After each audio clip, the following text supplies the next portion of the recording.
Permission to dig? I asked. I thought maybe we could bury him at the old Jewish cemetery, Luke said, but it's been closed.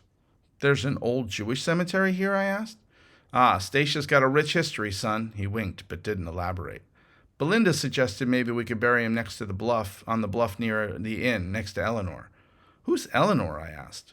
Belinda's daughter. She died 3 years ago. He pointed to his midsection. Cancer.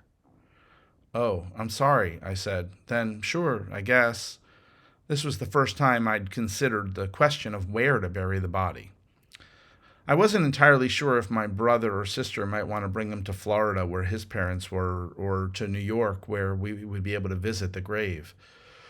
I tried to imagine what that would be like. I pictured the rolling hills of Mount Hebron Cemetery in Queens, with its long, winding rows of headstones full of familiar Jewish names: Stein, Baum, Katz, Bluestein.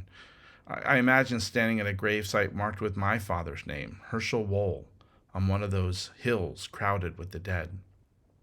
I felt the cold wind blowing through a gray sky morning, jetliners low and loud on their way into LaGuardia. I scanned my body for a trace of feeling. Was there sadness, loss, emptiness? But I could feel nothing. I could conjure no feeling at all, just numbness.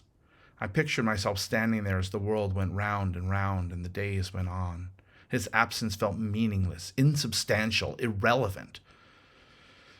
The road turned back to dirt as the town disappeared behind us, and Luke outmaneuvered a few more goats, zigzagging onto and off of the bumpy shoulder without even slowing down.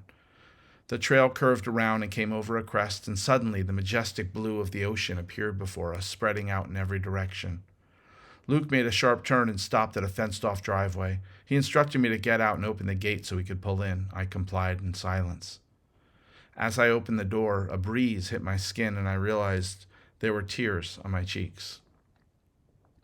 We made our way across the crumbling parking lot into the dining patio where a few of the inn's patrons were eating lunch. And we sat down, and Belinda delivered us each a beer and then sat down with us. So, I guess we need to buy a casket, I asked. The word casket suddenly felt bourgeois and pretentious in my mouth, and I corrected myself. A coffin. Well, there's no store or anything like that, if that's what you mean. You'd have to go back to St. Martin or maybe down to St. Kitts, but that'd take a long time. Luke turned to Belinda. Maybe Reggie could help. What do you think? I don't understand, I said. What do people do? How can there be no funeral services anywhere on the island? People die, right? For what? Luke barked. I don't know. Whatever it is that they charge you tens of thousands of dollars for. You don't want to embalm him, do you? Belinda raised her eyebrows. I don't know. Isn't that more sanitary? Aren't there laws like to protect the groundwater or something? I mean, how am I supposed to know what to do? This isn't the States, she said calmly. You do whatever you believe is right. It's not that complicated.